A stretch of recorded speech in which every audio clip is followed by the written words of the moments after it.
Hey guys, Micah from Black Bear Custom Kydex. I've got a short video for you.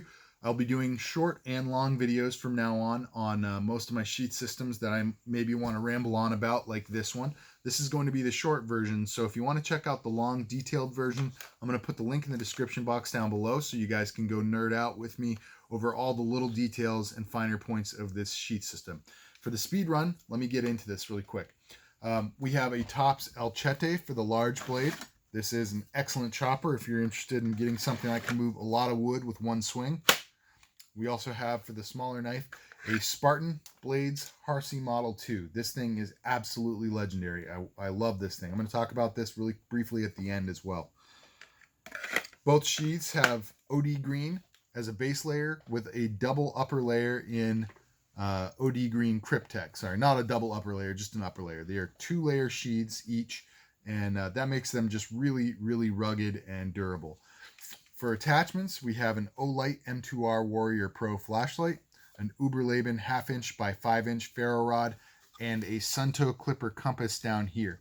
Obviously, you can remove the flashlight if you need to, but half the reason I have it positioned right here is so that when you're carrying on this Beach and Tactical ball jig sling, you have the light facing forward, so you can just click it on and you've got your hands free to do whatever you need to do while your body is essentially steering the flashlight. You obviously can also steer it manually with your hand or remove the light to use it as desired.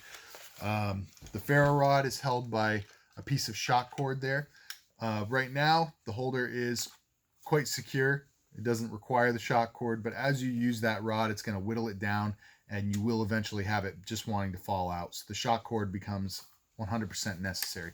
Lastly, down here for attachments, that Sunto clipper compass is removable. You can just kind of lift up the front of the compass and start pulling it off of this little end plate that you see here. I'm going to give you a better look at this. The two knives separate, by the way, so we'll get into that in a second.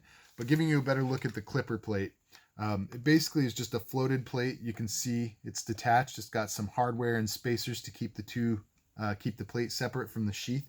And this clipper slips under the plate and it has a tooth in it that will slip into the hole on the front of it. It's quite secure in there, so you don't have to worry about it just falling out on you. But you definitely need it to be removable so that you can get it away from the metal to get an accurate reading.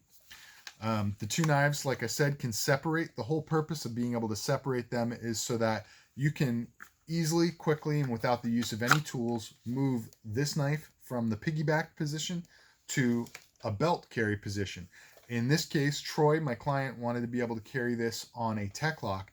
So we have two basic options, either a universal tech lock adapter, which is an invention of mine, or Blade Tech makes, the same company that makes the tech lock also makes this TMMS, or Tactical Modular Mounting System. Now the TMMS, I would recommend above the UTA, just for the simple reason that it is going to come with 2 receivers and 1 fork.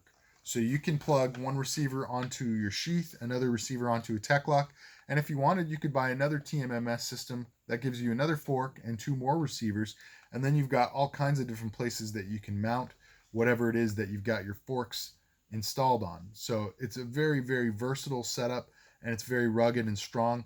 I just think it's a genius invention from them, and serves some really great purposes. So that's the long and short of that. For carry setups on the overall system / the Chete, we have a Beach and Tactical baldric sling, best baldric slings in the world, in my opinion. We also have molly locks on the back of this. They are spaced at the appropriate 1.5 inches to work with molly webbing. These are large loops or large locks, so they will go through 3 rows of molly webbing, giving you 6 attach points total, and it's very, very secure.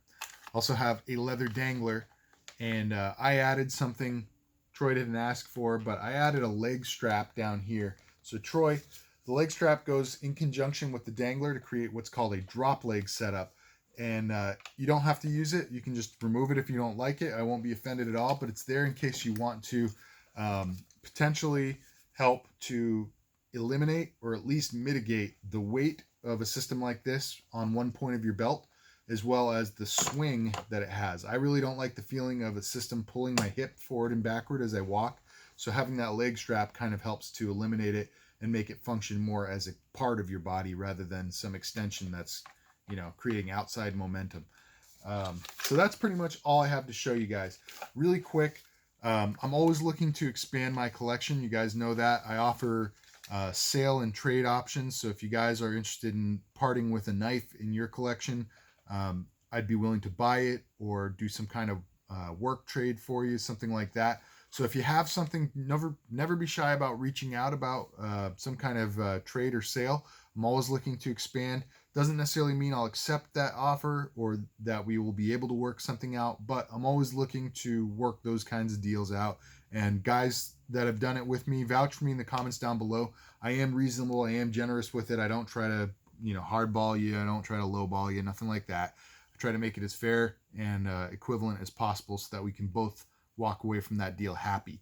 But that said, I am really interested in getting my hands on some Spartan blades. I really love this knife. This is the first Spartan blades that's come across my bench, and it just so happens that it's, of course, going to be pretty much the hardest one to get a hold of in the entire repertoire that they've produced. This is a Spartan Harsey Model 2. They also have a Model 1. It's a little bit bigger. It also happens that I have a Model 1 in the shop at the same time, which is just really fun for me since they are so difficult to find and so rare.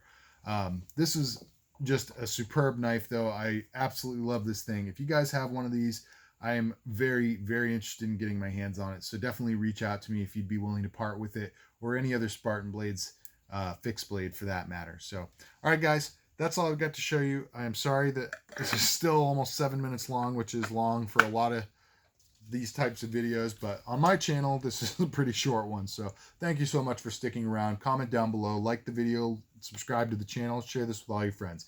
All right, guys, hope to see you in the next one. God bless.